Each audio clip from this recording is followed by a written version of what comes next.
Aya ni amadini umunani yabanjirije ayandi mu Rwanda. Samwe yaje nyuma, akenshi bakunda kwita amacaca. Umwanya wa gatatu, Isilamu. Idini ya Isilamu yazanywe n'Abarabu b'abacuruzi ndetse n'abasirikare b'abirabura bakoreraga Abadage mu mwaka w'1901. Abagore nibo Banyarwanda ba mbere babaye Abayisilamu. Kuva mu mwaka w'1901 kugeza mu 1964, Isilamu ntiyari yemewe na leta mu Rwanda. Abarabu bo muri Tanzania bari baratangiye kugera ku mbibi z'u Rwanda bashaka gucuruza n'u Rwanda. Mu byo bacuruzaga harimo impu z'inyamaswa, impu z'amatungo, usibye ko ngo banashakaga abacakara bajya gucuruza. Aba ngo bagerageje kureshya u Rwanda ngo binjire bakore, ariko ubwami bw'u Rwanda burabakumira kuko bavuga ko ngo ari abanyamigambi mibi. Mu mwaka w'1900 abazungu binjiza amadini mu Rwanda, hakurikiyeho Abarabu bazanye idini ya Isilamu mu 1901.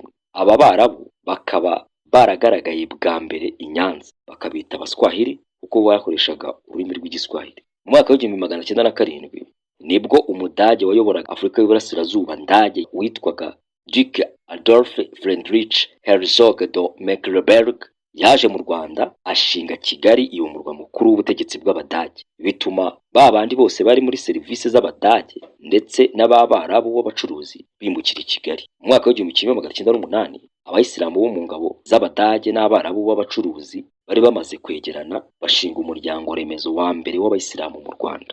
Mu mwaka w'1913 bubatse umusigiti wa mbere mu Rwanda, bawubaka mu mujyi wa Kigali rwagati. Ni mu kibanza bahawe n'umuhinde witwaga Barakatari. Isilamu ibigiye ku mugaragaro mu Rwanda gutyo. Idini ya Isilamu yinjiye mu Rwanda ku buryo bw'ibwirizabutumwa budateguye, kuko abarizanye baje ari abasirikare b'Abadage, abandi baza ari abacuruzi. Ntabwo ibwirizabutumwa ari wo wari umurimo wabo w'ibanze, kuko nta n'ibikoresho bari bafite kandi nta n'ababwirizabutumwa b'umwuga bari bafite. Birashoboka ko abarizanye bari Abayisilamu ariko badasobanukiwe n'Ubuyisilamu, ariko ntibyabujije Abanyarwanda kwinjira idini. Inyandiko z'Abadage zigaragaza ko Abayisilamu ba mbere b'Abanyarwanda binjiriye muri Tanzania, kuko mu 1910 abajyanaga n'Abadage kuzana imitwaro y'Abadage cyangwa y'abacuruzi bajyaga ahantu hitwa Bokoba mu murwa mukuru w'intara ya Karagwe, bagerayo bakaba Abayisilamu. Iyo Abanyarwanda bagarukaga mu Rwanda bahishaga ko babaye Abayisilamu, kuko umwami Musinga atakundaga amadini, akabaziza umuco wabo wo gukeba ibizwi nko gusiramura, akavuga ko uwo muco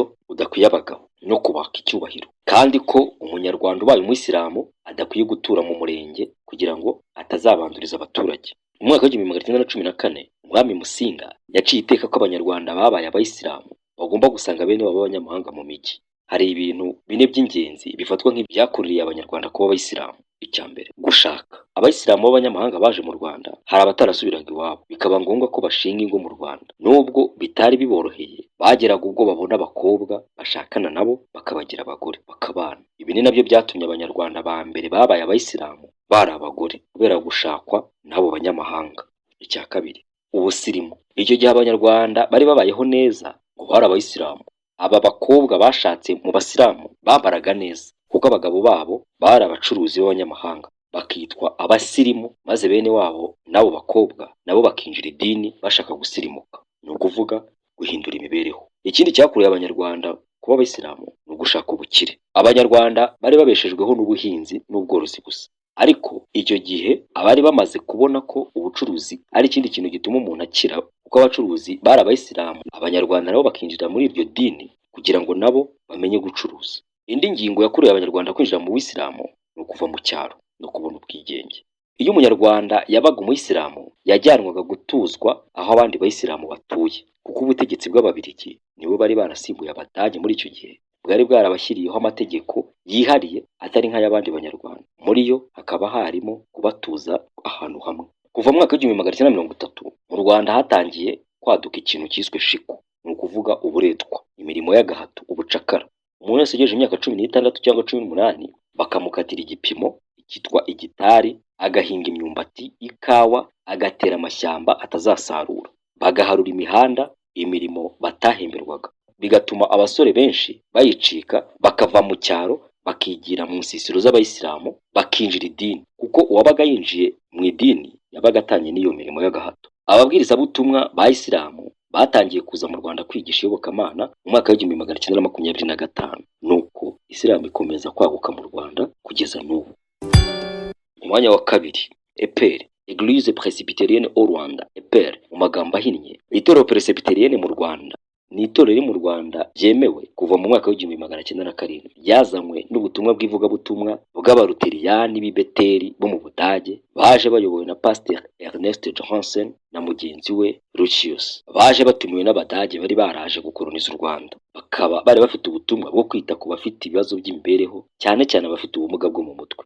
Ibikorwa byabo babitangiriye Izinga mu karere ka Rwamagana. Mu mwaka w'igihumbi magana cyenda n'icyenda bakomereza i Rubengera, naho mu gihumbi magana cyenda na cumi na kabiri bagera i Remera muri Rukoma, naho mu gihumbi magana cyenda na cumi na gatatu basesekara i Cyangugu. Mu mwaka w'igihumbi magana cyenda na cumi na rimwe nibwo iri torero ryabatije abayoboke baryo ba mbere. Iri dini yari rifite intego yo kumenyekanisha ubutumwa bwiza no gukora ubucuruzi bwa Gikristo. Ntabwo ryakomeje gusakara mu gihugu kuko ryahuye n'ingorane ikomeye cyane y'ibihe by'intambara y'isi yose. Intambara Abadage bazanye iri torero bari bafitemo uruhare rukomeye. Ibi byasubije iri torero inyuma, bisa naho risenyutse kuko abarizanye bari basubiye iyo baturutse, maze ibyabo bari barubatse bisigara mu maboko y'umuryango w'Ababirigi w'ubutumwa bwa Giprotestani muri Congo, Société Belge de Mission Protestante au Congo, SBMPC mu magambo ahinnye. Nyuma y'ibizazane iri torero ryaje kongera kwema ndetse rihamya ibirindiro mu mwaka w'igihumbi magana cyenda mirongo itandatu. Mu bwigenge bwaryo ibyari ubutumwa bw'Abaprotestani bibyara itorero ry'ivugabutumwa bw'Abapresbytérienne mu Rwanda, Église Évangélique Presbytérienne au Rwanda.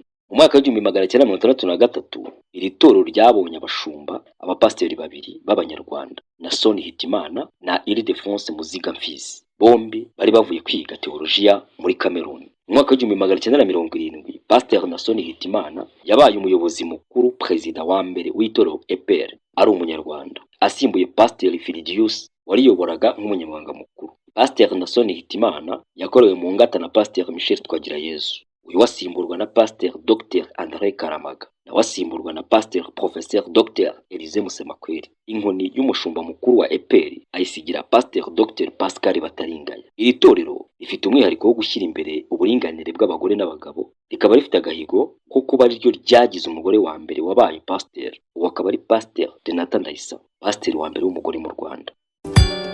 Ku mwanya wa mbere Kiliziya Gatolika yo mu gihumbi magana cyenda, ku izina ry'Imana Data na Mwana na Roho Mutagatifu. Imana imwe, batisimu imwe, Kiliziya imwe itunganye ikomoka ku ntumwa. Kiliziya Gatolika yageze mu Rwanda mu mwaka w'igihumbi kimwe magana cyenda.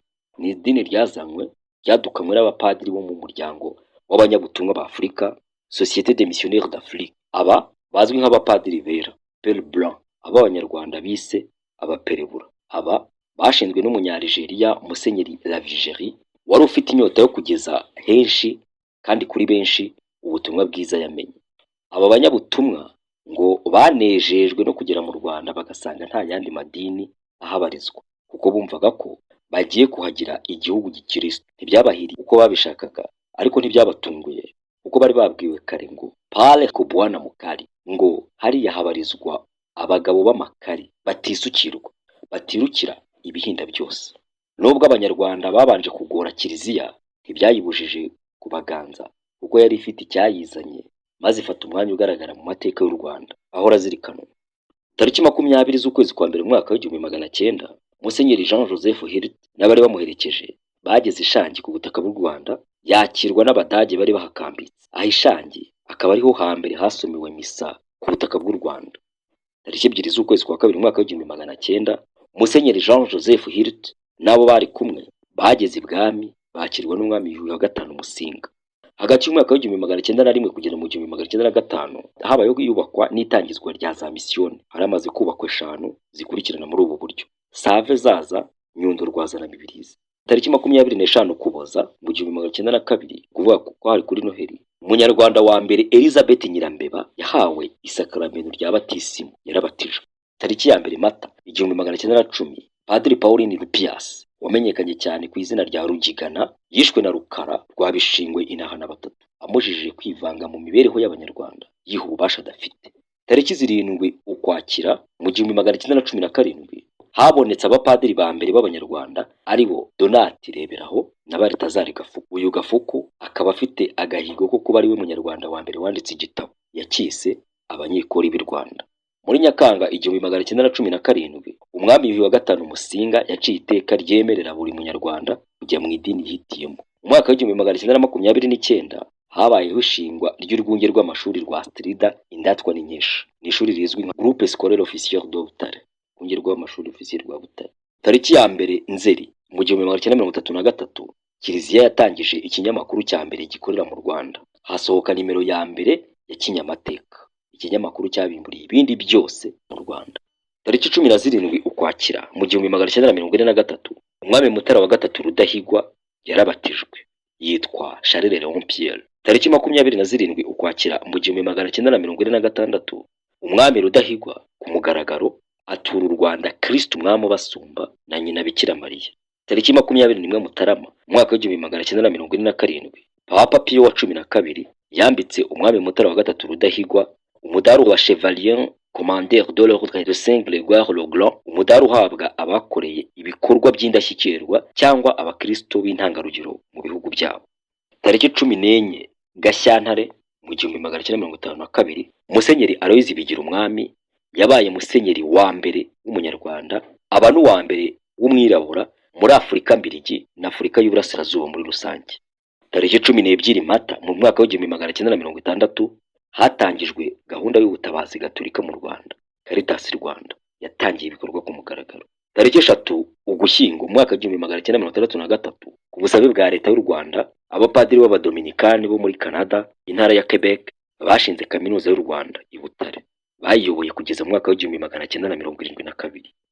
Tariki 28 Ugushyingo mu mwaka w'1981 Bikira Mariya umubyeyi w'Imana yabonekeye bwa mbere i Kibeho asura u Rwanda. Intangiriro y'amabonekerwa ya Kibeho, ababonekewe bemewe na Kiliziya ni Claire Mukangango, Alphonsine Mumureke na Nathalie Mukamazimaka. Aya mabonekerwa yasojwe ku mugaragaro tariki 28 Ugushyingo mu mwaka w'1989. Mariya Mwamikazi wa Kibeho udusabire. Tariki 15 Gicurasi mu mwaka w'1990 habonetse Bibiliya ya mbere yanditswe mu Kinyarwanda yitwa Bibiliya Ntagatifu. Hagati ya tariki 7 na tariki 9 Nzeri mu mwaka w'1990 Papa Yohani Paulo wa kabiri yasuye Kiliziya Gatolika mu Rwanda. Tariki 15 Kanama mu mwaka w'2004 hatangijwe Radio Maria igamije iyogezabutumwa. Tariki 28 Ugushyingo 2020 Antoine Cardinal Kambanda yabaye umunyarwanda wa mbere ushyizwe mu rwego rw'ibikomangoma bya Kiliziya ku rwego rw'isi, bityo afata inyito ya Cardinal. Idini ni ahantu hahurizwa abayoboke hagendewe kubatoza imigirire n'imigenzereze imwe nyobokamana. Itorero rikaba ihuriro ry'abatojwe bagafata neza ibyo bahawe mu madini. Reka byose tubisoze twikiriza ya ntero ya wa wundi wagize ati buri muntu mu itorero abuwejejwe muri ryo. Umwenda watandukanyaga ahera n'ahera cyane utabukamo kabiri, uhereye hejuru ugeza hasi. Ubu buri muntu wese ashobora kwegera Imana atabanje kunyura ku wundi muntu, buri wese yigereyeyo. Kuri kuganze byose mu rukundo, nk'uko Imana nayo ubwayo ari urukundo. Amahoro. With me of Doggy, the humble one.